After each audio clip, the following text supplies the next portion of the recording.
Okay, good morning, everybody. Here we are. We're Hashem gonna finish today. So huge Mazel Tov, and it's so special to do a siyum right before Shavuos. It's a beautiful time to celebrate all kinds of siyumim.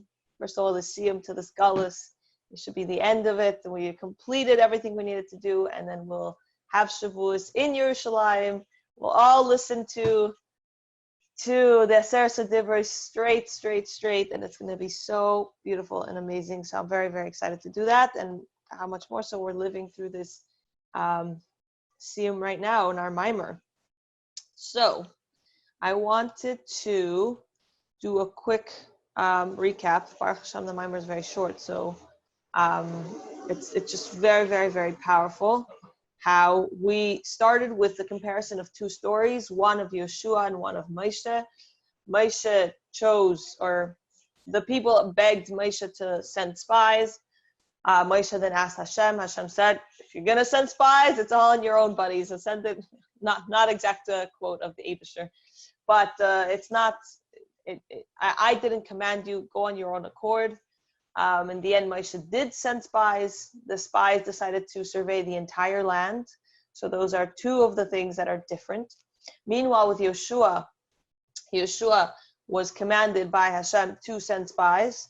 And he, not only did he send spies because Hashem told him to, but he actually sent spies only to the luck of the land. It's like the entry point, the key point that would be very crucial in understanding the rest of the land, but he didn't send spies to the entire land, which was Yericho.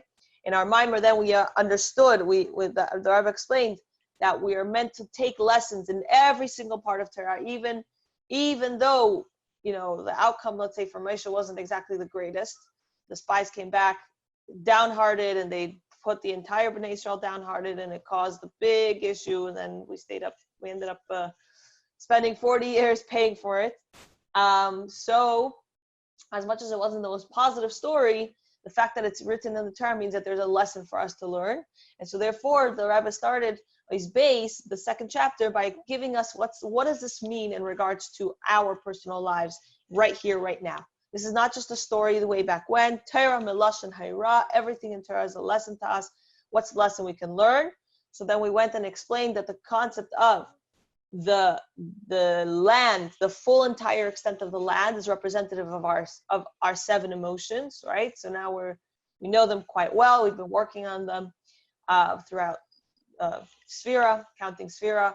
So through those seven emotions, that's the entire span of the land. Meanwhile, Yericho, which is the place, the luck of the land, the place that Yeshua sent spies to, that's representative of our garments, the garments of our soul, which are our thoughts, the way we think, the way we process things, the way we make assumptions about whether things are true or not true, the way we, doomsday, certain things that may not be the most doomsday situations, as I told you yesterday.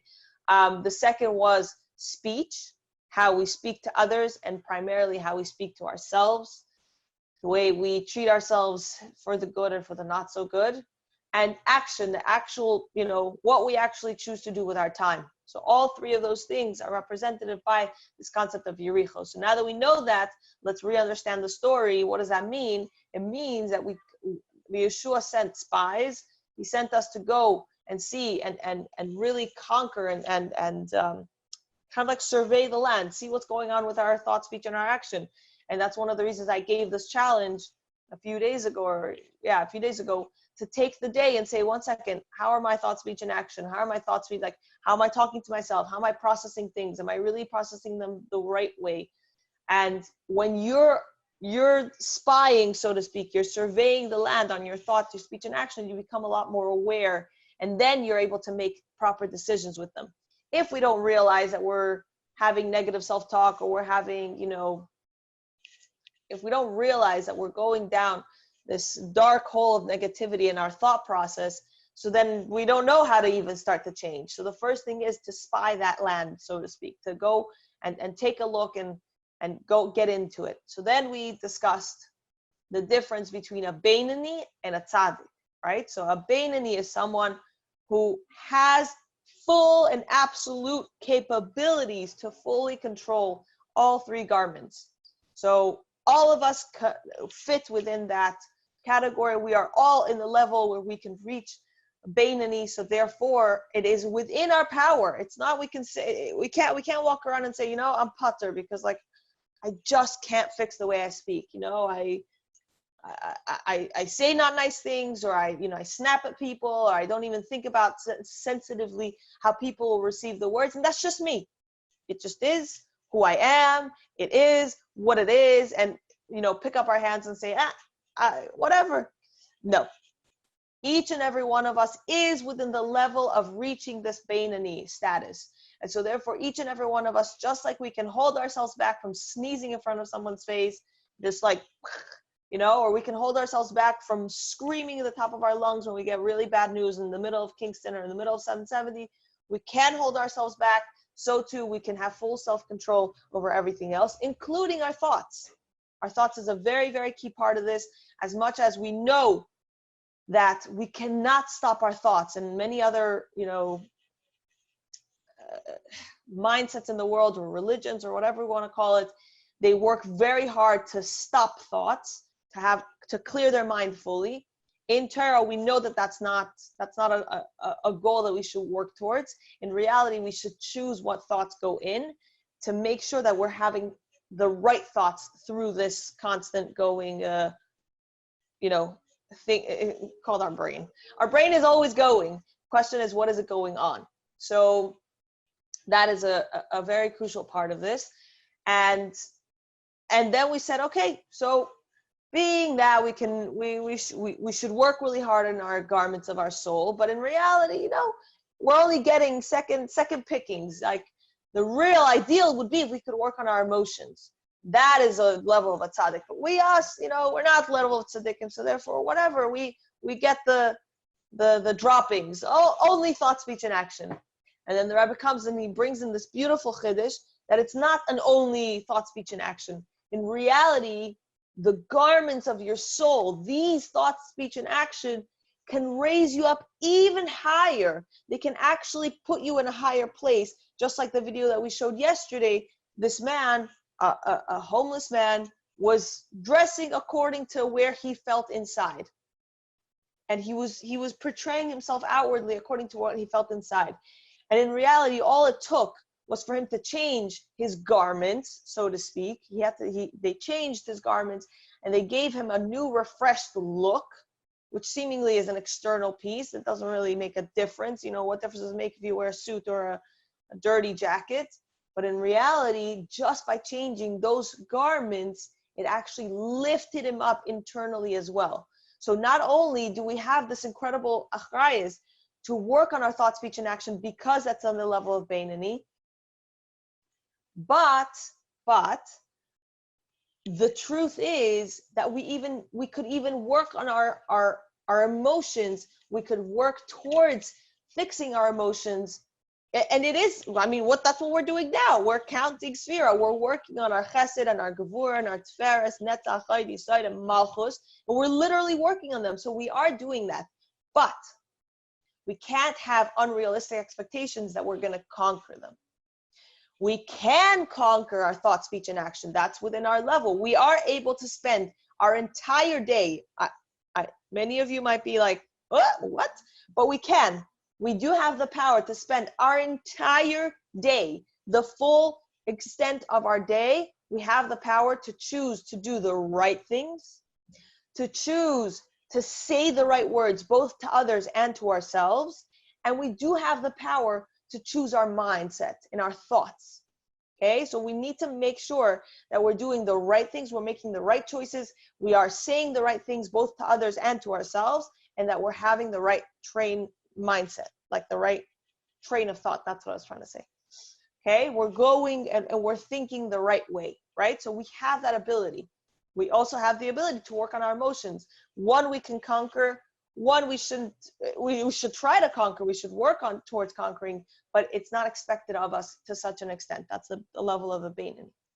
Now, today we're going to finish off by this beautiful concept, which is that Hashem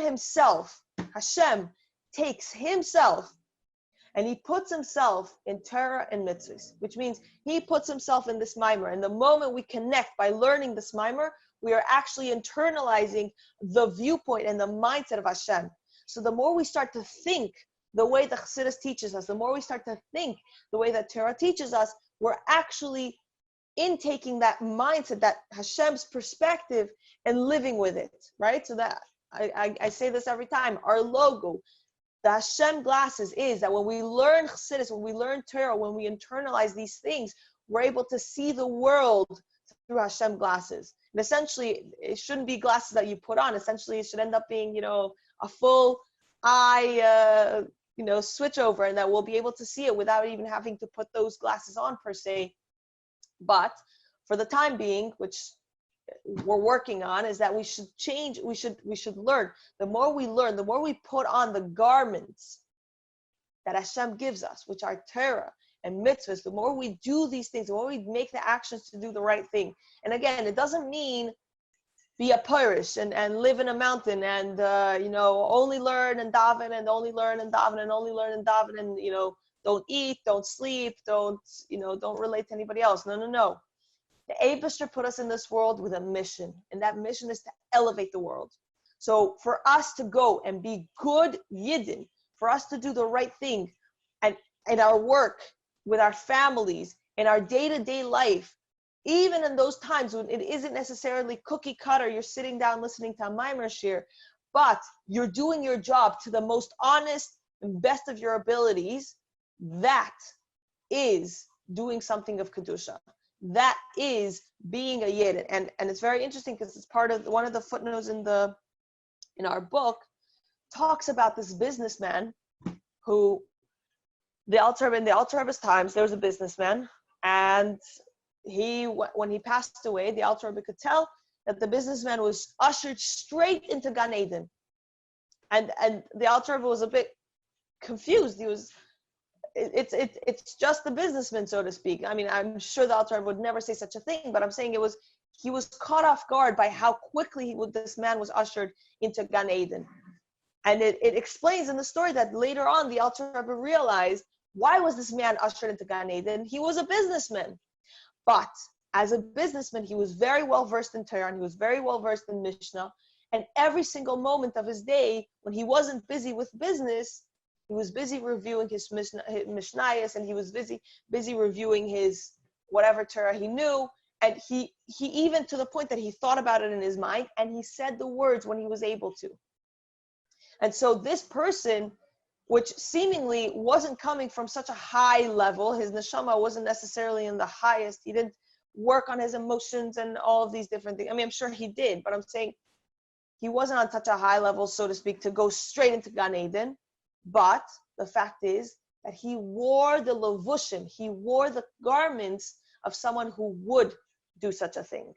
So for us, and by the way, it also mentions that he used to give a lot of tzedakah. He was a businessman, and therefore he made a lot of parnasa. And with that parnasa, he gave a lot of tzedakah, even to people that were not his friends, so to speak, his antagonists, to people that were, his enemies. And he would secretly, in an anonymous way, he would even give tzedakah to them.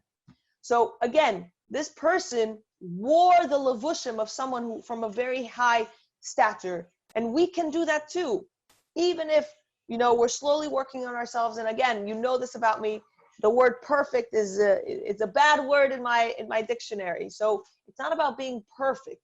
It's about giving it your all and working on yourself to try your best.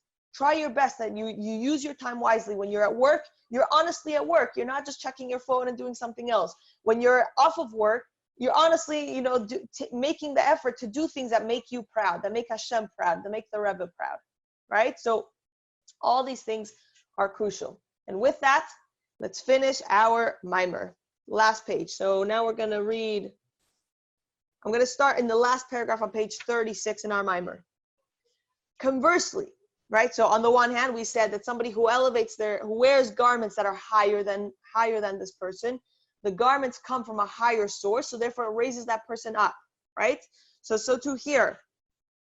The homeless man whose video we watched yesterday, he wore something that was higher than him, so to speak. his real level was wearing a dirty jacket and, not looking disheveled, no haircut, and untaken care of beard. But once he was taken care of and he wore garments of someone with a higher stature, so to speak, it raised him up. On the polar opposite end, though, conversely, through the thought, speech, and deed of worldly matters which are not performed for the sake of heaven, in other words, the garments of the animal soul suffers that descent that it exceeds its natural lowness, right? So we know that the animal soul, and I said this in the previous Maamer, I want to restate it. Our nefesh habahamis is not evil. It's not bad. It's not out to get us. Our yetzer hara, on the other hand, is. Our nefesh habahamis is that childish, immature part of us that really just wants to sleep in, wants to eat that extra piece of cake, wants to do what we want and now what's right? It's an immature side of us that we need to raise. So that is klipas noiga. It's this level of neutrality. It could even be, that nefesh habahamis could be raised just like a child. A child could go and, chas v'shalom, take something and chuck it on the floor and break it. Or a child could go and beautifully pick up a sitter and say, hey, mommy, can you please teach me a bracha? Can you say bracha with me? Right? So it's a klipas noiga. A child is not inherently bad. It's just the way we raise, what we're going to do or what it's going to do. So too here, the animal soul suffers when it does things that are below its stature. It's klipas noiga, it's neutral. But if it does something that is not holy, then it gets brought down. Turning the page 38. And since the divine soul is clothed in the animal soul's descent causes a descent in the divine soul as well. The animal soul brings down the divine soul, which is clothed in it, to its lowest of the low. Okay? So 1 second. So we have our nefesh habahamis, which we were brought here to elevate. And we have our nefesh shalakis, whose job it is to come down here and elevate it, right? The nefesh shalakis doesn't need anything. It's perfect. It's literal chelek elokay mamish. It's a godly piece of God. It's a full piece of God inside of us. It doesn't need anything. But it comes here with a job. The job is to raise up this childish side of us, to elevate us to appreciate good, holy things, right? So that part of us, when our nefesh habahamis does the wrong thing and it gets brought down, it also brings down with it the nefesh shalakis. And you'll be able to see that. I mean, I hope not, but I'm saying for some people, if they're surrounded, they're in a surrounding that's not positive for them, they start to lose that sensitivity to kedusha. They start to lose that desire to daven. They start to lose that desire to learn. They start to lose that desire to connect with other, friends in the same mindset. The choices the nefesh habahamis makes also affect the nefesh shalakis' standing. Okay? This is why the primary service of man is to turn from evil and do good. Sur mera ve'aseh tov. Right? So not only is it good enough that we should add in good things, we should also actively stop doing those negative things. Stop putting ourselves in negative situations. Stop putting ourselves in a test and instead fill that time and fill that void with positivity. Yesterday there was a discussion about cell phones. If we take, and it was a beautiful answer, if we take that time that we usually would waste scrolling social media or whatever, and instead we add something that is beautiful, that we are excited about, that we're going to be proud of ourselves. So it's sur mira, we stopped something negative. We didn't just leave an empty void. Aseh tov, we added something positive. We added something good. In actual physical practice, right? So the primary service of man is sur mira v'aseh tov, turn away from evil, do good. In actual physical practice, in thought, speech, and deed, for the purpose of the soul's descent below, is that through its service below, it will rise beyond its natural state. So our nefesh shalakis was brought here to come and raise us up, to take us up. And so when we fill these things with goodness, we raise ourselves up to even a higher state.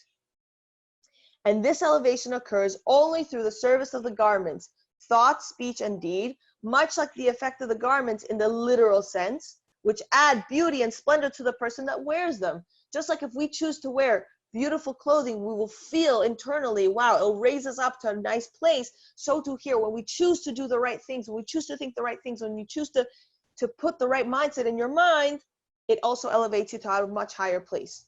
Thus, Yerichai, right, which is our thought, speech, and deed, is considered the lock. It opens up everything else of the land of Israel. Since through the service of turn away from evil and do good, of Sur Mira ve'aseh tov, in thought, speech, and deed, and certainly when one performs the sending of the spies to Yericho to scout out and examine the thought, speech, and deed, and ensure that they are entirely devoted to Hashem, one reaches the service of refining and transforming the emotions. So we can reach that service. We can fix our emotions, just like that man yesterday that was in a bad, was having a bad rut in his life. It turned him around. He changed his levushim and it turned him around.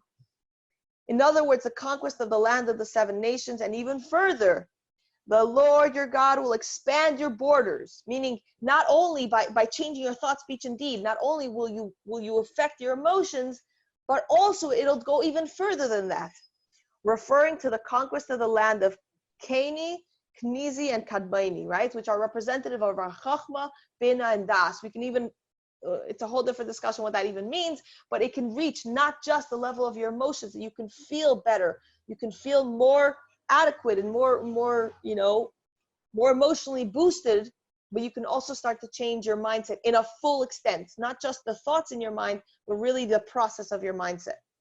In the Mashiach times, which represents the 3 brains, Chachma bin Das, with the coming of the righteous Mashiach, literally soon, Bekarev, Mamish. Let me see what. Beautiful. Okay. So, what did we finish off by saying? We said that just like real physical clothing, when you wear something that makes you feel good, that makes you look presentable, that you feel, wow, amen, yes, that one makes you feel, wow, this is it. Like I am really a representative of the Eibishter, and I do so with my levushim, with my clothing. I walk around and people turn around and say, wow, that is a Yiddish, okay, not men. I'm saying, obviously, tznius is one of the most amazing things, and actually now, Megillas Rus, we're about to learn one of the most beautiful lessons we learned from her, that when she would bend down, she would do so to pick up the stalks of wheat or whatever was on the floor for her to eat. She would do it in the most tznius way. So I don't mean, dress and like make sure that the whole world turns around. That's the polar opposite of what I'm trying to say. But for you yourself to feel, I am a proud shlucha of the Rebbe. I am a proud walking representative of Hashem. That's what I feel like when I get dressed. Even if we're in quarantine and you stay in your own house. Why? Because we don't dress for others. To a certain extent. We dress also for ourselves. We have to make sure to make the Rebbe proud and make ourselves proud and really show off the part of us that we want to show off. And so too with our levushim of our soul. We need to make sure that we're walking around proud soldiers of Hashem. We are thinking the way we're meant to think. We're not, making negative assumptions about every single thing that comes up. We are not having negative self-talk and putting ourselves down. That's not coming from you. That's coming from your Yetzer Hara. If at any point in time, by the end of a thought process, you come out more depressed, more down, more wanting to put your head under your pillow and crawl in your bed as opposed to going and actively changing for the good, that's coming from a Yetzer Hara. We need to change that speech, self-talk, all of that. If we hurt someone's feelings, we need to work on being more sensitive to the way we connect to others, to the way we connect to ourselves, right? When we do that, it actually raises us up in every single way. Just like that man, all he did was get a new suit and a haircut, and it raised him up to be able to go to AA meetings, to be able to change his life, to really turn himself around. So let's work hard. Let's try our best. We are able to conquer our thought, speech, and our action, and we can do this. And I'm so excited to share this amazing new era with the coming of Mashiach. Right now, we will share in our Shavuos celebrations all together in Yerushalayim.